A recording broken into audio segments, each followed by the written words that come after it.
आज़ाद group द्वारा संचालित आज़ाद RPSC academy के ऑफिशियल यूट्यूब चैनल पर आप सभी का स्वागत है। ये व्यापक बृहद मंच राजस्थान लोक सेवा आयोग द्वारा आयोजित किए जाने वाले आरएएस एग्जाम तथा आयोग द्वारा आयोजित अन्य सभी प्रतियोगी एग्जाम, साथ ही राजस्थान राज्य सरकार द्वारा आयोजित किए जाने वाले सभी प्रतियोगी परीक्षाओं की तैयारी करने वाले सभी छात्रों के लिए समर्पित एक व्यापक बृहद मंच है। इसके माध्यम से आप सभी अपने संपूर्ण पाठ्यक्रम का आसान भाषा में कंप्लीट तैयारी कर सकते हैं। राजस्थान राज्य विशेष का संपूर्ण अध्ययन, समान अध्ययन, विषय वस्तु के सभी विषयों का विषयवार अध्ययन, साथ ही करंट अफेयर्स का संपूर्ण अध्ययन आप सभी को यहाँ पर रेगुलर निरंतर क्लासेस के माध्यम से करवाया जा रहा है। यहाँ पर आप सभी को विषयवार प्लेलिस्ट मिल जाएगी, तो आप सभी प्लेलिस्ट में जाकर के क्लासेस देखें और रेगुलर आप क्लासेस जरूर ज्वाइन करें। साथ ही आप सभी के लिए एक निःशुल्क करंट अफेयर्स की मैगजीन उपलब्ध कराई जा रही है। ये मैगजीन आप सभी को आज़ाद आरपीएससी एकेडमी के ऑफिशियल एप्लीकेशन में मिल जाएगी। एप्लीकेशन की लिंक आपको वीडियो के डिस्क्रिप्शन में मिल जाएगी, आप डिस्क्रिप्शन में जाके देख सकते हैं, या फिर आप सभी गूगल प्ले स्टोर पे आज़ाद आरपीएससी एकेडमी का एप्लीकेशन जो है आप सभी डाउनलोड कर सकते हैं। वहां से भी आप स्टडी मटेरियल वाले सेक्शन में जाएंगे, मंथली आपको करंट अफेयर्स की मैगजीन निःशुल्क प्राप्त होगी। साथ ही आप सभी हमारे साथ जुड़ करके व्यापक और बृहद स्तर की तैयारी एप्लीकेशन के माध्यम से कर सकते हैं। आपको किसी भी प्रकार का डाउट है, किसी भी प्रकार का शंका समाधान आपको है, तो आप सभी चैट सेक्शन में जाकर एप्लीकेशन में आप अपनी प्रॉब्लम्स का सलूशन ले सकते हैं। तो आप सभी हमारे साथ इस मंच के साथ जुड़ करके एक व्यापक तैयारी प्रारंभ करिए। आप सभी यदि पहली बार इस चैनल पे आए हैं तो इसको सब्सक्राइब जरूर करिए, नोटिफिकेशन बेल जरूर इसको करिए ताकि सभी क्लासेस आपके तक पहुंच जाएं। साथ ही राजस्थान के सभी छात्रों तक पहुंचाने का कार्य आप सभी का है, तो आप सभी इसको जन जन तक पहुंचाएं। चलिए अपनी क्लास प्रारंभ करते हैं और इस व्यापक मंच को राजस्थान के सभी छात्रों तक पहुंचाइए। क्लास को प्रारंभ करते हैं। तो श्रीलंका की जो मौजूदा स्थिति है और जो वहाँ पे लगातार आर्थिक संकट बढ़ रहा है, उसके कारण से वहाँ पे जो एक राजनीतिक संकट की स्थिति आके पैदा हुई है, तो आज के सेशन में हम पूरा प्रयास करेंगे कि सभी पक्षों से इसको समझने का प्रयास करें और श्रीलंका की मौजूदा स्थिति आने वाले समय में किस तरीके से इस समस्या का समाधान निकाला जा सकता है। स्थिति गंभीर है क्योंकि अब एक अराजक माहौल में लगातार श्रीलंका बदलता जा रहा है। वहाँ के जो राष्ट्रपति थे, अब हम उन्हें पूर्व राष्ट्रपति कहेंगे, वो देश छोड़ करके भाग चुके हैं। नए राष्ट्रपति चुने जा चुके हैं। नए प्रधानमंत्री जी ने पहले ही इस्तीफा दे दिया था। एक ही परिवार पूरा श्रीलंका चलाता था, उस परिवार के सदस्य अब श्रीलंका में उनकी स्थिति बहुत भयावह हो चुकी है और बहुत सारे देश छोड़ करके भाग चुके हैं। नए प्रधानमंत्री भी आज चुने गए हैं वहाँ पर, ठीक है। तो अभी लगातार जो है श्रीलंका संकट भयावह बना हुआ। और एक चीज़ समझिए, यदि श्रीलंका में एक अराजक स्थिति बनी रही लंबे समय तक तो ये संकट और गहराता चला जाएगा।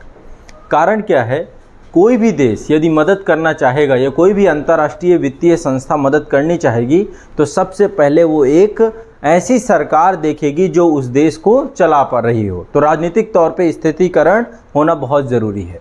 लेकिन अभी जनता रोड पे आ चुकी है। जितनी भी सरकारी आवास, सरकारी बिल्डिंग, खासकर प्रधानमंत्री आवास को आग लगा दी गई थी। रानिल विक्रमसिंघे थे उस समय, उनके घर पे भी आग लगाई गई थी। अभी इस समय वो राष्ट्रपति चुने गए हैं और राष्ट्रपति आवास पे तो आप लोगों ने देखा होगा, साक्षात बहुत सारे वीडियो भी आए थे कि लोग जो है स्विमिंग पूल का तक आनंद लेने पहुंच गए। तो ऐसे में ये स्थिति कैसे आई, क्या कारण रहा कि श्रीलंका इस स्थिति में आकर के बैठ गया। इससे पहले मैंने 2 सेशन में बहुत डिटेल से आपको समझा चुका हूँ कि श्रीलंका की मौजूदा हालात क्यों है। लेकिन आज के सेशन में एक बार ओवरव्यू लेंगे और श्रीलंका की इस समस्या को समझ करके इसके निदान तक पहुँचने का प्रयास करेंगे। देखिए, श्रीलंका में महंगाई बहुत तेज़ी से बढ़ रही है। रोज़मर्रा की वस्तुएं बहुत महंगी हो रही हैं, उनकी लगातार कमी होती जा रही है। 50% से ज़्यादा जो चीज़ें हैं सब दुगनी तुगनी चौगनी रेट में बढ़ रही हैं। महंगाई लगभग 50% से ऊपर जा चुकी है। तो सबसे पहली चीज़ क्या है, देश में महंगाई बहुत तेज़ी से बढ़ रही है। अज्यूम करिए आप इस देश में बैठे हुए हैं, लगातार बिजली आ रही है ना। श्रीलंका एक विषुवत रेखीय देश है, विषुवत रेखा के बिल्कुल नज़दीक है। विषुवत रेखा पास से गुजरती है। चारों तरफ से एक द्वीप के तौर पे समुद्री जलवायु भी है। स्थिति इतनी भयावह हो चुकी है कि बिजली उत्पादन वहाँ पे बंद हो चुका है। बिजली ही नहीं आती, भारी बिजली कटौती, 2 दिन 4 दिन 5 दिन कहीं धोखे से दर्शन दिखा के चली जाती है। तो बिजली बंद हो गया है। अब बिजली बंद हो गई तो सारे स्कूल बंद हो गए, शिक्षा प्रणाली स्थगित हो गई, अस्पतालों की स्थिति बहुत ही खराब हो गई। अस्पतालों के पास दवाई खरीदने के पास पैसा, मरीजों को छोड़ते हैं, अस्पतालों के पास दवाई खरीदने की स्थिति नहीं रह गई। मैंने आपको पहले भी बताया था, एक साधारण सी चीज़ है दूध 50-50 ग्राम के पाउच में बिक रहा है, ये कंडीशन हो गई। 400-500 रुपये लीटर की स्थिति आ गई। स्वास्थ्य प्रणाली खतरे में पड़ चुकी है। कोरोना से ज़्यादा बुरी स्थिति में श्रीलंका आ चुका है। और ऐसा कई सारे जो स्वास्थ्य विभाग के जानकार हैं उनका मानना है कि यदि ऐसा ही बना रहा तो श्रीलंका में कोरोना से ज़्यादा मौत हो जाएंगी इस समय, क्योंकि वहाँ पे दवाइयाँ ही नहीं हैं। एक समस्या ये है, बसें, ट्रेन, चिकित्सा वाहन, आवश्यक जितनी भी चीज़ें हैं सब में ईंधन ही नहीं है, तो ये भी खड़े हो गए हैं एक तरफ से। पेट्रोल डीजल, पेट्रोल पंप सूख गए हैं सारे के सारे। और ये सब पैसे से चलता है, खरीदा जा सकता है, अंतर्राष्ट्रीय स्तर पे सब मिलता है, उसके लिए पैसा चाहिए। विदेशी मुद्रा भंडार ही नहीं बचा। तो वहाँ पर एक तरीके से अर्थव्यवस्था थम सी गई है। और पेट्रोल को अर्थव्यवस्था का रक्त कहा जाता है, ब्लड कहा जाता है। इसके अलावा पेट्रोल डीजल की कीमतें बहुत ज़्यादा बढ़ गई थी, है भी तो बहुत ज़्यादा कीमतें बढ़ गई हैं। आयात करने के लिए विदेशी मुद्रा भंडार नहीं है। श्रीलंका के राष्ट्रपति गोटबाया राजपक्षे काफ़ी लंबे समय तक टिके रहे, लेकिन जनता ने कहा ऐसे कैसे रहोगे। जनता ने जो है हमला कर दिया और वो उड़नछू हो गए। ठीक है, राष्ट्रपति चले गए, राष्ट्रपति निवास में प्रदर्शनकारी घुस गए, ये खबर भी हमने इस दौरान पे देखी। ऐसे कई सारे मुद्दे इस दौरान आपने लगातार देखे हैं। और लोगों को इस रोड पे आ जाना कोई लोगों का शौक नहीं है। प्रदर्शन देखिए, श्रीलंका, भारत श्रीलंका संबंध जब मैंने आपको पढ़ाए थे तो श्रीलंका एक लंबी अवधि तक, लगभग 26 साल तक एक गृह युद्ध में फंसा रहा है। 1983 से लेकर 2009 तक लिट्टे जैसा संगठन श्रीलंका को पूरी तरीके से अपने आगोश में लिए था। तो एक बार हमें इसे समझना बहुत ज़रूरी हो जाता है कि क्या कारण थे आखिर कि श्रीलंका आज इस स्थिति में आ गया और कैसे ये समस्या का समाधान होगा। देश हमारा 1947 में आज़ाद हुआ था, श्रीलंका 1948 में आज़ाद हुआ था, लेकिन श्रीलंका आज़ाद होने के बाद एक व्यवस्थित डेमोक्रेटिक सिस्टम के साथ ना चल करके 1983 में ही गृह युद्ध में फंस गया। और यह गृह युद्ध आप सबको मैंने बताया था कि तमिल और सिंघली विवाद के तौर पे था। जो वहाँ पर बहुल जनसंख्या है, सिंघली जनसंख्या है, उसके और तमिल जो अल्पसंख्यक हैं उनके बीच में एक लंबा गृह युद्ध चला। और 2009 में लिट्टे नामक संगठन को जो है उसका जो हेड था प्रभाकरन, उसको मार दिया गया और फाइनली जो है ये ख़त्म हो गया। लेकिन ओवरऑल देखें तो एक लंबा गृह युद्ध का परिणाम रहा, जिससे देश के इकोनॉमिक सिस्टम को बहुत ज़्यादा ध्यान नहीं दिया गया, सामाजिक सौहार्द की स्थिति भी ना रही। और ये सब आर्थिक विकास के लिए चुनौती होते हैं। किसी भी देश में जब एक लंबा गृह युद्ध चलेगा, देश आपस में लॉ एंड ऑर्डर और इंटरनल सिक्योरिटी के मुद्दों में फंसा होगा, तो निश्चित तौर पे इकोनॉमिक डेवलपमेंट में पिछड़ जाएगा। लेकिन 2009 में जब किसी तरीके से गृह युद्ध समाप्त हुआ, उसके बाद से श्रीलंका ने घरेलू उत्पादन और उपभोग पे ध्यान दिया। अब जब घरेलू उत्पादन और उपभोग पे ध्यान दिया तो इससे क्या हुआ, बहुत तेज़ी से आयात बढ़ने लगा, इंपोर्ट करने लगा। जब इंपोर्ट करने लगा तो धीरे धीरे ये देश जो है आयात निर्भर देश में बदल गया। और आयात करने के लिए क्या चाहिए फिर, विदेशी मुद्रा। तो आयात निर्भर देश में बदला तो, लेकिन निर्यातोन्मुखी अर्थव्यवस्था नहीं बना पाया। दूसरा, श्रीलंका की सरकार को लगा कि अब एक इंफ्रास्ट्रक्चर भी डेवलप करना चाहिए, पोर्ट बनाना चाहिए। अब चूंकि टूरिज़्म एक बड़ी इंडस्ट्री थी श्रीलंका में, तो टूरिज़्म को लेकर के व्यापक काम करने चाहिए, तो उसको लेकर के भी सरकार ने काम करना चालू किया। तो श्रीलंका में सरकार के द्वारा अवसंरचना विकास पर भी प्रारंभ कर दिया गया काम। और अवसंरचना जब किसी भी देश में बनती है, अभी हमारे देश में ही देखिए बहुत सारी रोड बन रही हैं और सड़कें बन रही हैं, बहुत सारे ओवरब्रिज बन रहे हैं लगातार, आप देखिए हर जगह पे। तो इसके लिए आपको विदेशी बाज़ार से भारी मात्रा में पैसा लेना होता है, ठीक है, या तो ये पैसा निवेश के रूप में आ जाए, एफडीआई के रूप में, और या तो ऋण के रूप में लेंगे। तो श्रीलंका ने लगातार ऋण लेना चालू कर दिया पूरे विश्व से। चीन से ऋण लिया, एशियन डेवलपमेंट बैंक से ऋण लिया, भारत से ऋण लिया, जापान से ऋण लिया, जिससे पाया, जिसने दिया उससे लिया।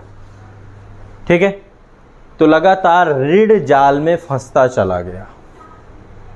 लगभग 10% से श्रीलंका के कुल ऋण का लगभग 10% से ज्यादा हिस्सा किसका था? चीन का था। ठीक है, श्रीलंका की जितनी जीडीपी है उससे कई गुना ज्यादा उसने ऋण ले रखा है।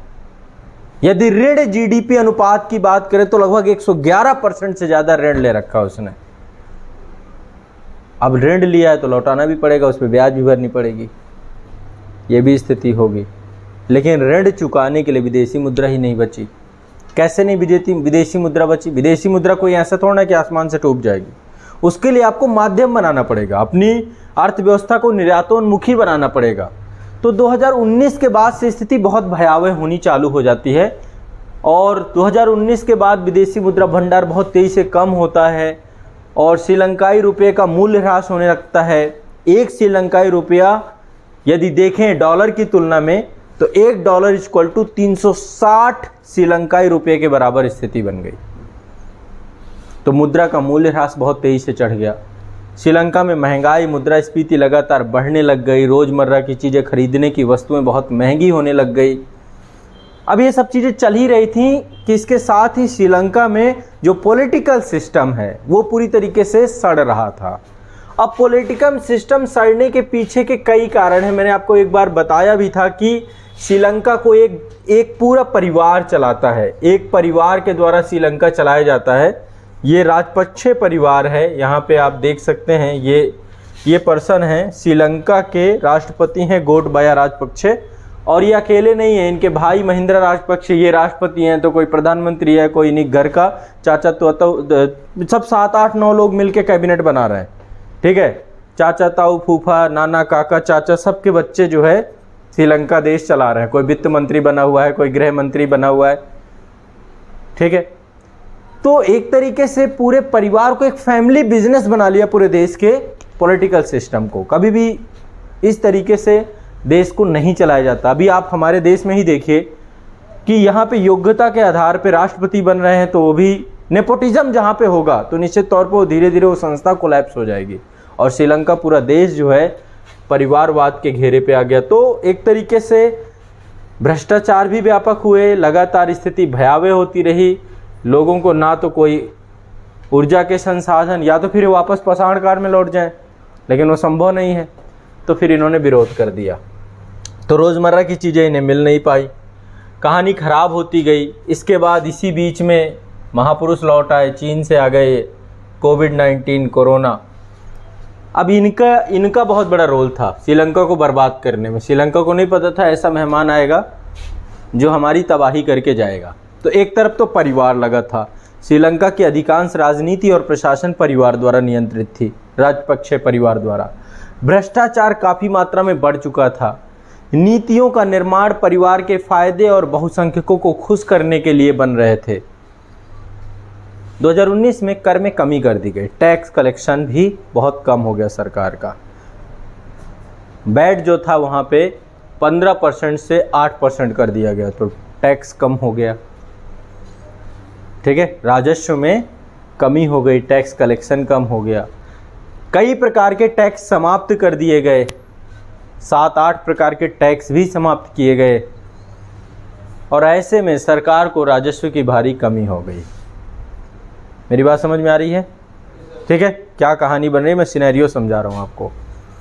इसके बाद कोरोना जब आया, चूँकि पर्यटन सबसे बड़ी इकोनॉमी होती थी, पर्यटन से ही विदेशी बहुत सारे आते थे, तो खूब पैसा आता था। ये बंद हो गया कोविड के कारण से, ये बंद हो गया इसके कारण से। विदेशी मुद्रा भंडार लगभग 12% जो है इकोनॉमी में रोल था टूरिज्म का, ये पूरी तरीके से ये भी ख़त्म हो गया। इसके बाद श्रीलंका की सरकार को लगा कि यार विदेशी मुद्रा बचानी चाहिए, तो बचानी चाहिए तो क्या करना चाहिए? वो ऐसे उत्पाद जिनसे विदेशी मुद्रा खर्च हो रही है, उन उत्पादों को क्या करना चाहिए? हमें प्रतिबंधित कर देना चाहिए। तो किसी ने सलाह दी कि ये रासायनिक उर्वरक बंद कर दो, बहुत पैसा देना पड़ता है, विदेशी मुद्रा। तो वहाँ के प्रधानमंत्री लोग बहुत अच्छी बात बताई, कौन है, पीठ उठ थपथपाया, उसको बंद कर दिए। रासायनिक उर्वरक बंद कर दिए गए, जैविक उर्वरकों की खेती पे जोर दिया गया, लेकिन दुर्भाग्य देश का उत्पादन बहुत कम हो गया। अब जब देश का उत्पादन कम हुआ तो अनाज आयात करना पड़ा, और जब अनाज आयात करना पड़ा तो विदेशी मुद्रा फिर देनी पड़ी, और इतनी विदेशी मुद्रा देनी पड़ी जितने में रासायनिक उर्वरकों से ज़्यादा हालत खराब कर दी। तो यहाँ पे क्या था, अदूरदर्शिता भरा एक डिसीजन देखने को मिला। ठीक है, तो देखिए कई फैक्टर साथ साथ जुड़ते जा रहे हैं, जिसमें सबसे बड़ा है नीतिगत कुप्रबंधन, है ना। नीतियों को जो समझने वाले थे, बनाने वाले थे, वो शायद इस तरीके से देश को लेकर के और इसके एवज में और कर्ज लेता चला गया। ठीक है, फसलें खराब हो गई, विदेश से अनाज आयात करना पड़ा, विदेशी मुद्रा भंडार पे नकारात्मक प्रभाव फिर पड़ने लगा। तभी अचानक से एक बम धमाका हो जाता है 2019 में, जिसको बोलते हैं ईस्टर बम धमाका। अब जब ईस्टर बम धमाका होता है, चर्चों में कई सारे चर्चों को टारगेट किया जाता है, कई सारे होटल्स को टारगेट किया जाता है, और लगभग 300 के आसपास लोग मारे जाते हैं। ऐसे में जब किसी देश में पर्टिकुलर एक समुदाय विशेष का और खासकर इस तरीके का माहौल बनता है तो भी टूरिज्म ख़त्म होता है। तो ईस्टर बम धमाके 2019 में हुए, इससे टूरिज्म धीरे धीरे वहाँ पे कम होने लगा, लोग जाने बंद कर दिए। दूसरा कोविड-19 का प्रवेश 2020 में, उसके बाद पूरे देश में, पूरे विश्व में लॉकडाउन लग गया, अंतर्राष्ट्रीय यात्राएं बंद हो गई, तो पर्यटन पूरी तरीके से रुक गया। विदेशी मुद्रा जो आ रही थी वो भी आनी बंद हो गई।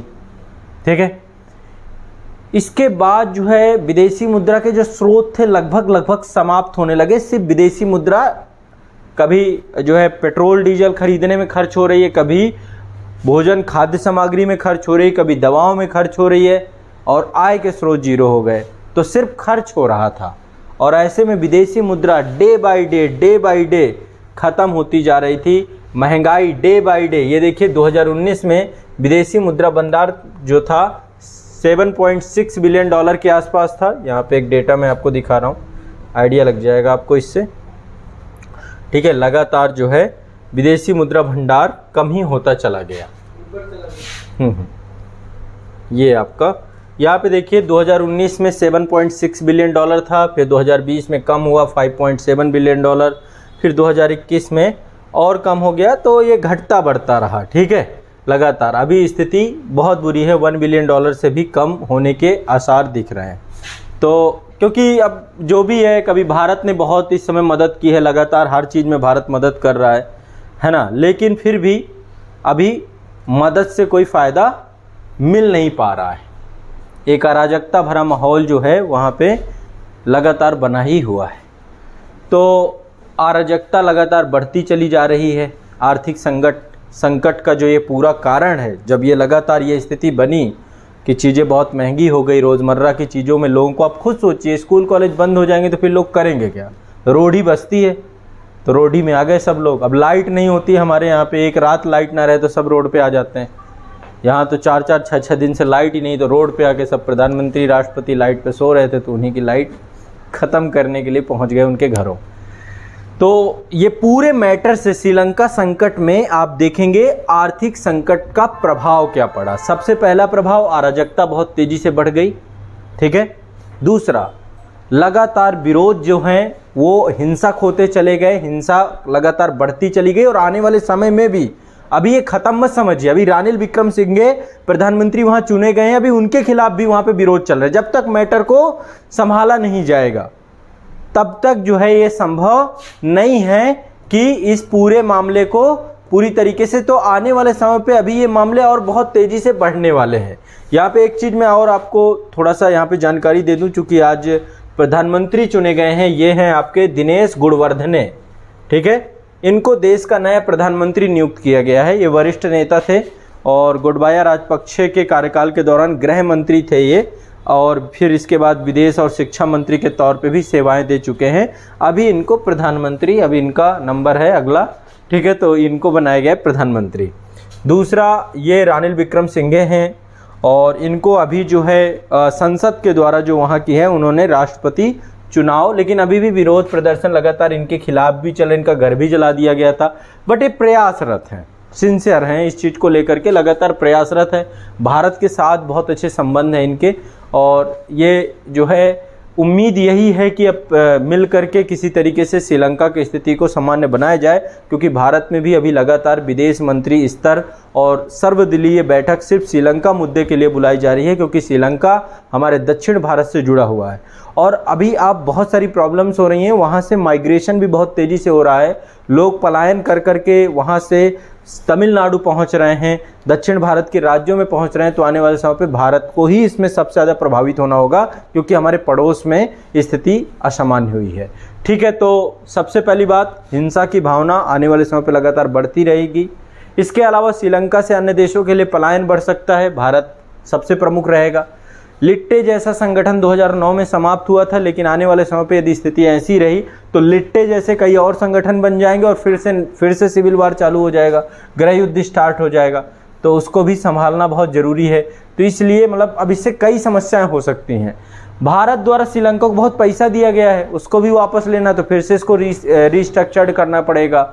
इसके बाद जो है चीन के द्वारा जो ऋण जाल की कूटनीति है, चीन किस तरीके से किसी देश की ज़िंदगी खराब कर देता है, दे दे के पैसा, और इसके बाद उसकी संपत्तियां हड़पने लगता है। हम्बन टोटा इसने लीज में ले लिया 99 साल के, कि सिर्फ इसी ऋण जाल के कारण से अभी भी उबर नहीं पाया है ना। श्रीलंका अभी 2-4 चीज़ें और दे दे तो भी नहीं उबर पाएगा।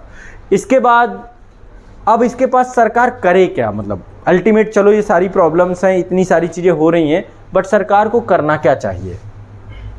सबसे पहली चीज़, सरकार को पहला काम करना चाहिए, जो गैर आवश्यक वस्तुएं हैं बहुत सारी, एक लिस्ट बनानी चाहिए, उस लिस्ट को जारी किया जाना चाहिए जो गैर आवश्यक वस्तुएं हैं, और उनके आयात पे पूर्णतः प्रतिबंध लगा देना चाहिए। इससे क्या होगा, विदेशी मुद्रा एक तरीके से सुरक्षित हो जाएगी। कई देशों से सहायता के लिए प्रयास करना चाहिए, लेकिन जब यहाँ पे बात आती है कई देशों से सहायता की, तो सहायता ऐसे नहीं मिलती। सहायता के लिए ज़रूरी होता है कि आपके देश में एक स्थिर सरकार हो, उसी का प्रयास लगातार किया जा रहा है। ठीक है, तो कई अन्य देशों से आर्थिक सहायता का प्रयास किया। भारत ने भी 3.5 अरब डॉलर से अधिक की सहायता की है। भारत, चीन, है ना, G7 समूह जो आपका है, Canada, France, Germany, Italy, Japan, Britain, America, ये सब जो है लगातार कह रहे हैं कि हम ऋण चुकाने के संबंधी प्रयासों में हम लगातार श्रीलंका का सहयोग करेंगे, और हमारा प्रयास है कि हम आने वाले समय पे IMF भी आर्थिक सहायता पैकेज को लेकर बातचीत कर रहा है कि भाई कल के दिन जब देखिए, जब बैलेंस ऑफ पेमेंट की समस्या से, भुगतान संतुलन की समस्या से हम गुजरे थे, तो भारत सरकार के द्वारा अपना पूरा जितना रिजर्व बैंक का सोना है वो IMF के पास रखा गया था। लेकिन IMF के पास जाना थोड़ा रिस्की रहता है। क्यों रिस्की रहता है? क्योंकि ऋण के साथ साथ वो कुछ शर्तें भी देता है, और शर्तें ही नहीं होता बल्कि वो सरकारी कामकाज में, पूरी नीतियों में, पॉलिसी में, सरकार की कार्यप्रणाली में IMF हस्तक्षेप करता है। तो यदि IMF के पास जाता है, IMF के द्वारा बेल आउट पैकेज दिया जाता है, तो ऐसे में ब्याज दर में बढ़ोतरी होगी, कर में बढ़ोतरी होगी, बहुत ज़्यादा ब्याज में पैसा मिलता है IMF से, और स्थायी सरकार की स्थापना आवश्यक होगी। IMF द्वारा सरकार की कार्यप्रणाली में हस्तक्षेप किया जाएगा और एक नए तरीके का जो है स्वरूप देखने को मिलेगा। और क्या क्या कर सकती है सरकार? ज़्यादा श्रीलंकाई रुपये छाप सकती है, अपनी मशीन को स्टार्ट कर दे, लेकिन फिर उसका नुकसान भी है। क्या नुकसान होगा? ज़्यादा पैसा छपेगा तो मार्केट में ज़्यादा आएगा, तो क्या होगी? महंगाई और ज़्यादा बढ़ेगी, मुद्रास्फीति बढ़ जाएगी। ठीक है, पैसे की वैल्यू कम हो जाएगी, चीज़ों की वैल्यू ज़्यादा हो जाएगी। जो चीज़ ज़्यादा होगी उसकी वैल्यू कम होगी। पैसा ज़्यादा, तो श्रीलंकाई रुपया छापना भी बहुत बड़ा उपाय नहीं हो सकता है। मेन उपाय है विदेशी मुद्रा भंडार किसी तरीके से फिर से रीस्टोर किया जाए, ये सबसे बड़ा उपाय हो सकता है। ठीक है, इसके बाद आय के जो स्रोत हैं, जो भी सोर्स ऑफ इनकम है, उसके निजीकरण पर जोर दिया जा सकता है, प्राइवेटाइजेशन पे। अभी क्या है, आय के जितने भी स्रोत हैं उस पे, जो भी सोर्सेज हैं उस पे रिलायबल किस चीज़ पे है? सरकार कर रही है। अब फिर से प्राइवेटाइजेशन जैसे भारत में किया गया था, और कुछ सेक्टर्स को और इनबिल्ड करना पड़ेगा। ऐसा नहीं है कि केवल हम जो है पर्यटन पे ही पूरे देश की अर्थव्यवस्था को टिकाए रहें और इन सब चीज़ों को, तो इन सब के साथ ही जो है समस्या का समाधान किया जा सकता है। भारत के द्वारा देखिए कई सहायताएं कई बार की जा चुकी हैं। $500 मिलियन की क्रेडिट लाइन दी गई है, 15 जो है लाख टन से अधिक जेट विमान ईंधन दिया गया है, डीजल पेट्रोल भेजा गया है, भोजन दवा आवश्यक वस्तुओं के लिए $1 बिलियन का लाइन ऑफ क्रेडिट दिया गया है।